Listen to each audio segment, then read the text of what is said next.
começar as aventuras da minha, da sua, da nossa Honey Baby.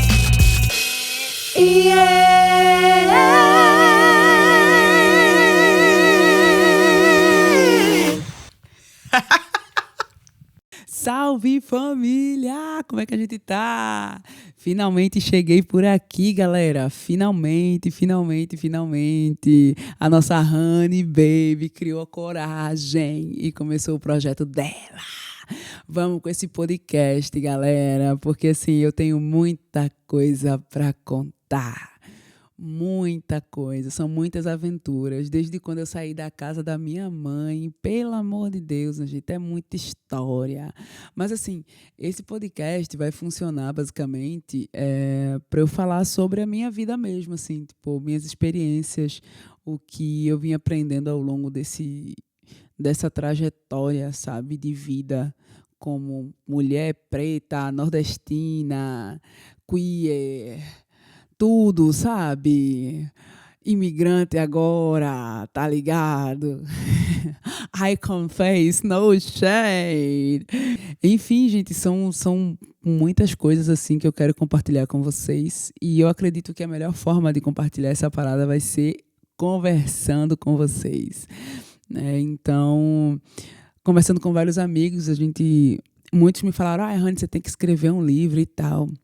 E eu falei, poxa, escrever um livro é massa, assim. Só que, ao mesmo tempo, porque se eu quisesse escrever um livro, ele já estaria escrito, porque eu tenho, basicamente, quase tudo escrito na minha vida, porque eu adoro escrever. Só que muita gente também fala que eu sou muito engraçada falando, e fala, Honey, caramba, a gente quer te ouvir, eu quero te ouvir, Honey. Falo, olha, se a galera quer me ouvir, então a galera vai me ouvir, né? Vamos criar um podcast, né, gente? Não shade, vamos criar esse podcast aí pra galera começar a escutar a gente. Vamos. Enfim, preciso me apresentar, né? Pra quem não me conhece, meu nome é Raniele Costa da Silva, vulgo Honey Houston. Pernambucana, nascida em 94. Se você souber qual é minha geração, você me fala, porque eu nunca soube, velho. Eu sou péssima com... Vamos lá, não com tecnologia, mas com as coisas atuais, assim. Eu sou bem iniciante, assim. Ela é baby. Não faço ideia, gente. Não sei se eu sou geração Z, Millennium... tudo, é o que você quiser. E, enfim, sou artista, arteira, vivo da minha arte desde que eu comecei a trabalhar, basicamente, assim. E eu quero falar sobre essa experiência, né? Eu quero me apresentar hoje. Hoje esse episódio vai ser dedicado a vocês me conhecerem um pouco melhor, para ver se vocês querem continuar assistindo esse podcast, porque vai ser engraçado, né? Entender a vida de uma artista preta perdida na Europa.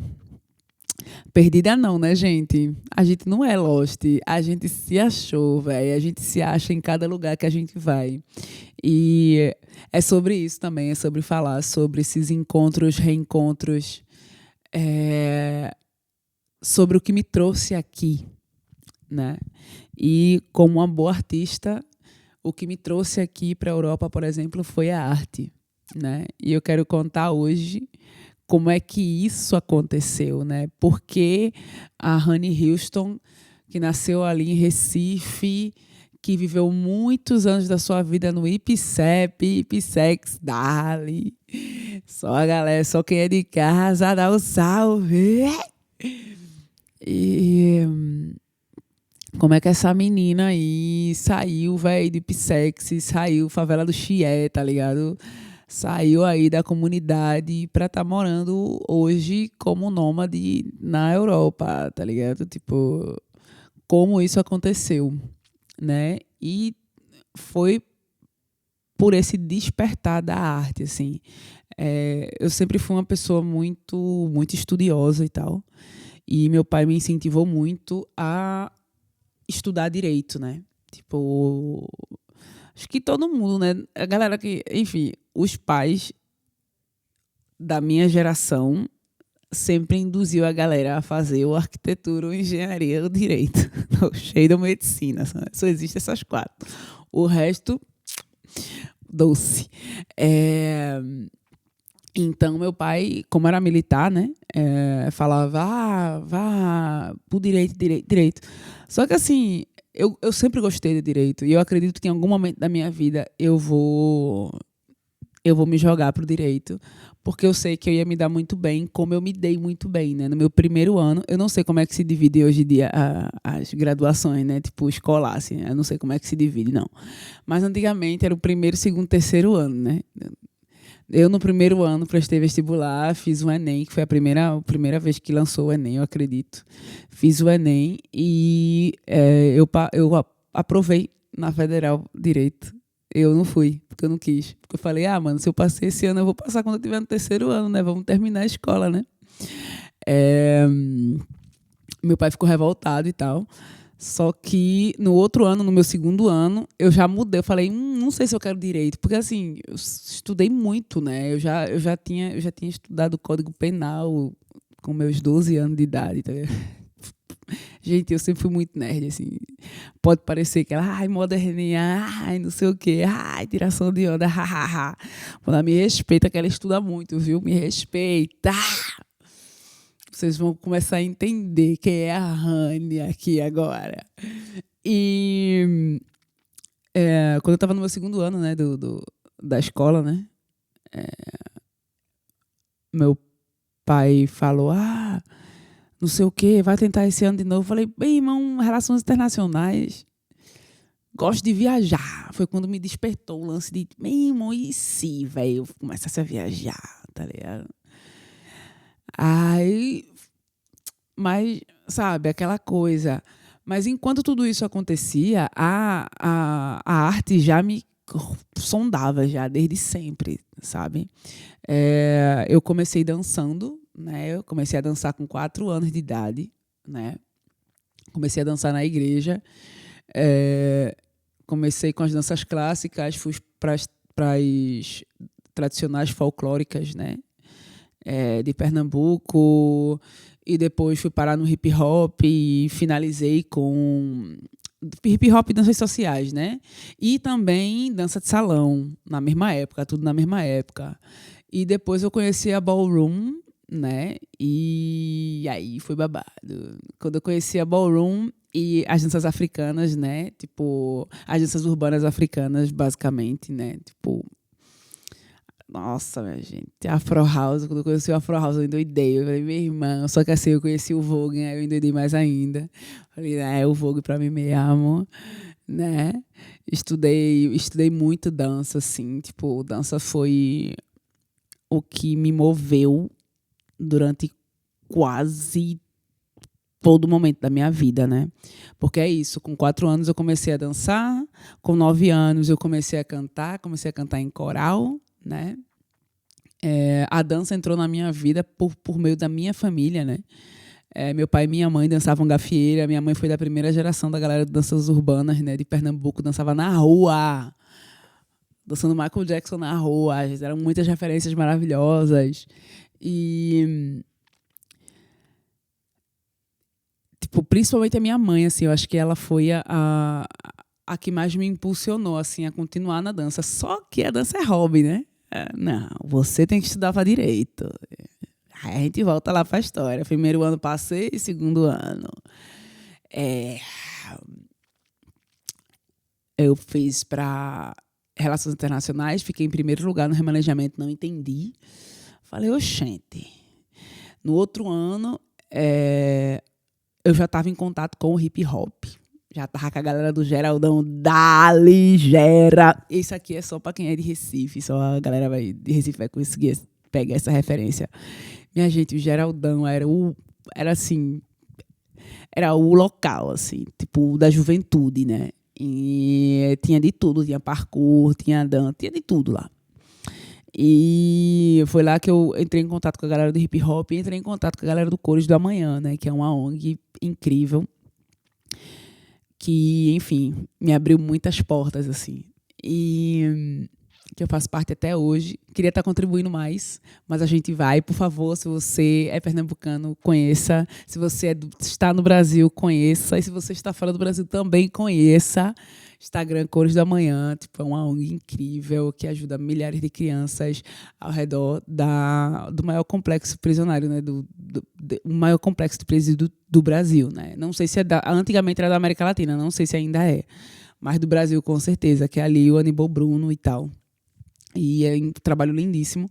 E foi nessa época que eu conheci o Cores. Eu falei, não sei se eu quero mais relações internacionais, eu acho que eu quero ciências sociais. Quando eu falei ciências sociais, meu pai endoidou, me deserdou.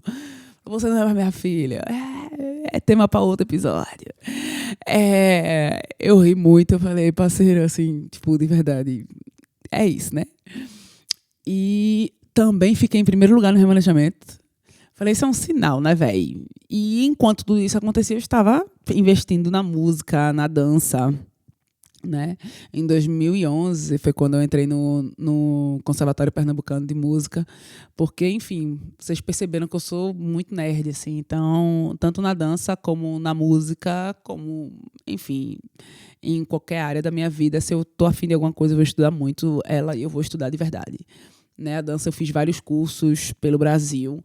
Na música, vários cursos também, mas principalmente a minha formação no Conservatório Pernambucano de Música em canto lírico. Sou formada, mas não peguei o meu diploma porque o trauma foi grande com as professoras lá. Isso é tema de outro podcast. outro episódio, família. É muito trauma, muito babado. Então, quando eu saí do conservatório, basicamente, eu saí mesmo da música, assim, do mundo da música. Eu saí muito decepcionada e desacreditada mesmo, assim, na música, sabe? E eu voltei a dançar com tudo, assim. Voltei com as danças urbanas a full, assim. E foi a época que eu conheci a minha gestora de projetos. Não vou falar o nome dela, mas se você estiver precisando de uma gestora de projetos, me chama no privado. Principalmente em Pernambuco. Né, maravilhosa. Conheci ela porque eu entendi que se você é artista, você tem que se autogerir, né? Você tem que ou você tem uma produção ou você se produz, né? E eu era nerd o suficiente para me produzir. Falei, meu irmão, eu acho que eu consigo fazer isso. E vi cursos abertos e essa mulher maravilhosa, era uma das professoras e ela estava oferecendo um curso de produção cultural. E foi quando eu me especializei em produção cultural também. Estudei produção cultural com ela. E aprovei meu primeiro projeto junto à Fucultura. Dei início à minha carreira, né, de produção cultural em 2015. Né, foi o mesmo ano que eu estava viajando com Coros da Manhã na América Latina. A gente tem muita coisa. Com Coros da Manhã, além de trabalhar com dança, fazer parte da administração, fazer parte do coletivo Cores Femininas, que é uma ramificação do Coros da Manhã. Eu também trabalhava com grafite, muralismo, pintura, né? Estava pintando também, porque ela também pinta. Então, é isso. Ela começou dançando, começou cantando em coral, depois estudou canto de verdade, se formou, né, em canto. Me formei em dança, me formei em canto. Estava aí trabalhando com ciências sociais, basicamente. Estava aí dentro, estava trabalhando como voluntária dentro do Coros da Manhã, fazendo toda a parte administrativa como professora de dança. E nesse momento, assim, em 2016, que eu estava full com a dança, viajando o Brasil inteiro, né, pleiteando muitos editais, aprovando editais e levando meus amigos para viajar comigo, o coletivo que eu tinha. Enquanto tudo isso acontecia, apareceu um babado, assim. O primeiro musical profissional de Pernambuco. Vamos lá.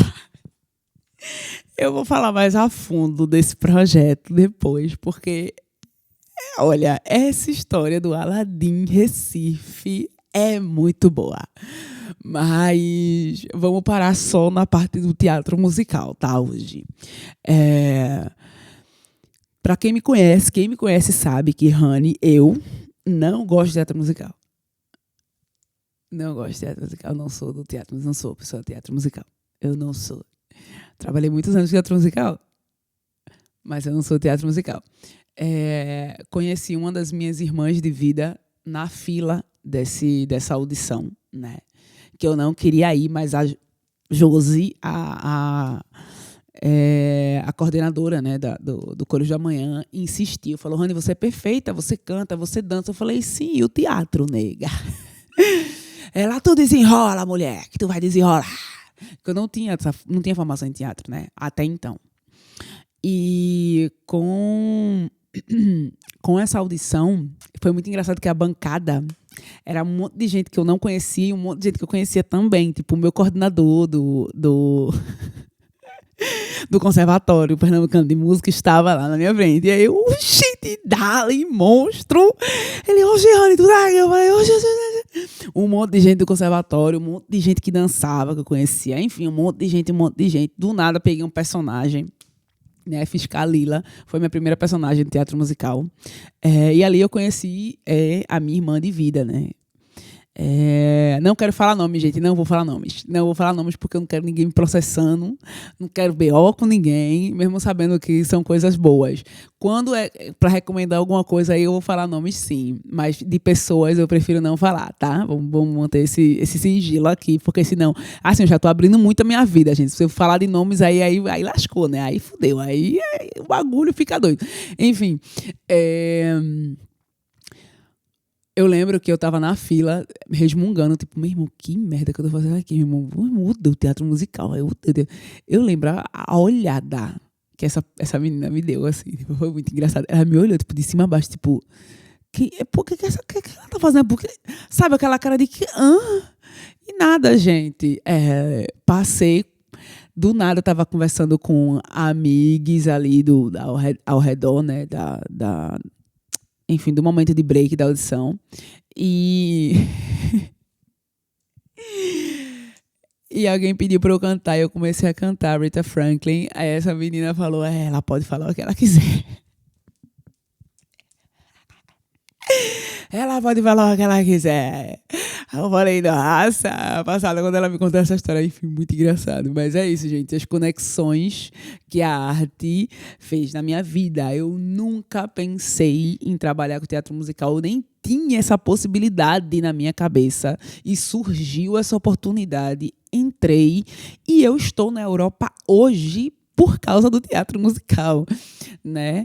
Depois desse primeiro musical, né, em Recife, me convidaram para ir para o Rio de Janeiro, vi a cena no Rio de Janeiro, participei de audições no Rio de Janeiro, participei de audições em São Paulo, e foi quando eu comecei a minha carreira mesmo de teatro musical em São Paulo, minha carreira como modelo também, em São Paulo, modelo publicitária, estudei teatro enquanto eu estava em Recife, com Emanuel Mateus, esse nome sim, tem que ficar na cabeça de vocês, um diretor maravilhoso, quem está procurando diretor de teatro, principalmente teatro musical, vá atrás dele em Recife, no shade.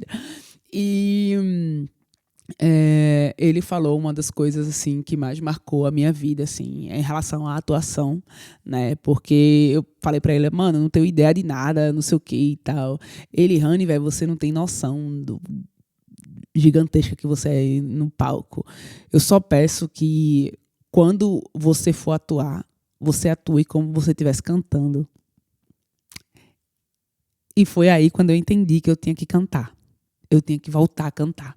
Porque o trauma era pesado. Assim, o que fizeram comigo no Conservatório Pernambucano de Música foi algo assim, muito pesado. E eu fiquei totalmente, tipo... Eu deixei a música, minha gente. Eu deixei a música, assim, durante muitos anos da minha vida. E foi a partir de 2017 que eu voltei para a música, assim. Voltei através do teatro musical e a partir de 2018 eu voltei a cantar mesmo, né? Voltei a investir na minha carreira, voltei a investir em composição e tal. Então aí surgiu a Rani, artista completa, cantora, compositora, musicista, atriz, modelo, produtora cultural, grafiteira, dançarina, né? E nesse bololô todo estava aí a Ballroom também, minha gente. Tipo, quando eu conheci a Ballroom, foi algo assim que assim, me resgatou, assim, me deu vida. Foi quando eu entendi a minha feminilidade. Isso vai ser tema também de outro episódio, né? Eu me encontrei na Ballroom, assim, tipo, foi algo mágico, assim. E, tipo, enquanto eu estava, tipo, na dança, assim, a full na dança, ainda não tinha entrado pro teatro musical, foi quando eu me deparei com a cultura ballroom, foi quando eu comecei a investir, que foi em 2016, né? E esse ano eu faço 10 anos de comunidade ballroom, né? Isso é muito especial para mim, gente. Tipo, tem que ter um episódio só para falar sobre ballroom, para vocês entenderem a minha trajetória dentro da ballroom também, que é muito bonita, assim, né? Porque hoje eu tenho um título babadeiro, assim, na comunidade, né? Ela é Icon Face No Shade. E a Casa de Mandacaru hoje tem, enfim, 17 capítulos espalhada por, enfim, Europa, Brasil, Latinoamérica, né? E isso é muito bonito, velho. Sou muito orgulhosa disso também. E a partir de descobrir esse mundo do teatro musical foi quando eu descobri possibilidade de sair de Pernambuco, né? Porque antes eu vivia a minha vida... Assim, não era que eu queria estar em Pernambuco, mas eu não via outra possibilidade, né? E o teatro musical, ele me deu essas possibilidades, que foi de tipo, pô, meu irmão, e Rio de Janeiro, São Paulo? A galera dizia, meu irmão, Anny, tu chegar em São Paulo, minha irmã, tu é doida, vai pra São Paulo. E quando eu fui, foi real, velho. Eu saí, eu furei a bolha, tal, consegui trabalhar em musicais incríveis em São Paulo. Furei a bolha da publicidade também, consegui trabalhos absurdos, assim. E também aqui na Europa consegui trabalhos incríveis, né? Para quem não sabe, eu vim para a Europa porque eu passei, né, na audição do Tina Turner. Fiz o musical da Tina Turner aqui na Espanha, em Madrid. E é muito doido saber que é a arte que conduz a minha vida, né? Tipo, eu descobri muito cedo que o meu propósito de vida era a arte, né? E hoje em dia isso está mais do que óbvio, está escancarado, que realmente eu sou artista e eu vivo de arte.